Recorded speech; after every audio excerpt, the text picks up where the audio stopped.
Hi, this is Dr. Reed, and welcome to my series on the ego. In this series, you'll learn everything you need to know about healing. I mean, once I help you understand the function of the ego, for the first time, you'll get a chance to meet your slave master in person. I'm going to show you his, her, or their tools. And these are all the tools that they use to keep you ensnared, to keep you imprisoned within the ego.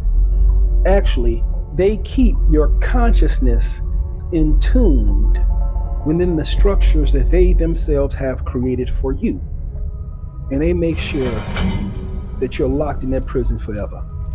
Your ego will do everything it can to subdue you and keep you in bondage. Your ego is what put the chains on you that attaches you to things. Once you understand your slave master, then you'll definitely understand the game. The hardest part about understanding the ego is reality, and it forces you to mature and to grow up. You start to understand that infantile thoughts and behaviors, as well as adolescent thoughts and behaviors, have a significant amount of duality, meaning they have cost associated with them. When you use infantile and adolescent behaviors, you pay the cost for it. And so it's very important for you to start the process of maturing and looking at reality, because that's the only way you're going to be able to face your slave master. That's the only way you're going to be able to sneak up on him when he's asleep. That's the only way you are going to be able to take him out. And I tell you, you understand how much pain you've been in. You've understand how much suffering you've been under. I'm just a person to tell you who's responsible for all this. And I'm going to give you the keys to get out of his prison. First, you have to understand the story of Sisyphus. Sisyphus was a Greek king, and he was known for his cunningness. He was shrewd. There's also stories about him in historical texts, and they made reference to how unscrupulous he was. This man cheated death twice. The first time, I believe, he chained the devil's ankle to a stake, and that prevented the devil from getting at him.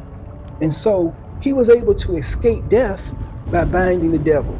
No one thought about that before. Cunning.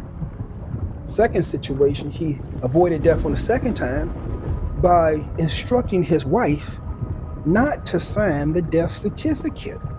So when he died, went down in hell, he shook it up again. And he was able to escape hell based upon a technicality. Oh my God, he was resurrected. He came back here again. For the second time, he cheated death. Also, he even went up against the god, Zeus.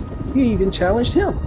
Zeus kidnapped somebody's wife and hid her somewhere in the mountains. And what did Sisyphus do? He told the guy. And what did Zeus do when he found out? Zeus got angry.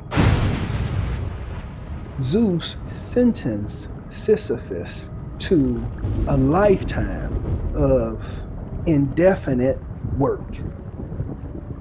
Zeus created the boulder that Sisyphus was required to push up the hill.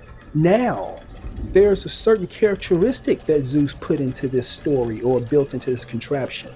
After Sisyphus gets to the point whereby he believes the ball is actually going to make it, it simply reverses, comes back down on him on its own weight, and it ends up crushing him and removing all of the work that he exerted and completed himself.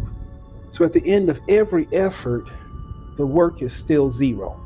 But there's a cruel part to this story, that every effort, the person believes that they were going to make it.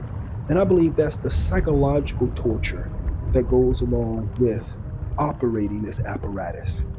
And again, even at the bottom, Sisyphus, locked in his ego, only sees one option, and that is to try one more time. So at the bottom, you see he's attached to effort. And at the top, he's attached to the outcome that he desires. And I think it's both of these attachments that continue to have him indefinitely in this arrangement. This contraption represents the ego. The ego is your slave master. The ego is ultimately what God put here.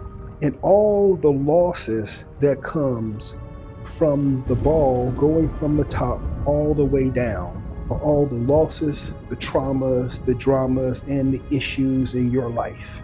But just like it was God who designed the phase of this apparatus that removes everything you have. At the end of this, God is going to remove all of your attachments. And in order for you to survive, Sisyphus will have to walk away from the boulder. In order for you to survive, you have to walk away from your ego. So join me on my series on the ego, and you're going to learn about yourself. You're going to learn about the slave master. You're going to learn about the tools that God has given the slave masters. And finally, you'll learn how to reach God. Read out.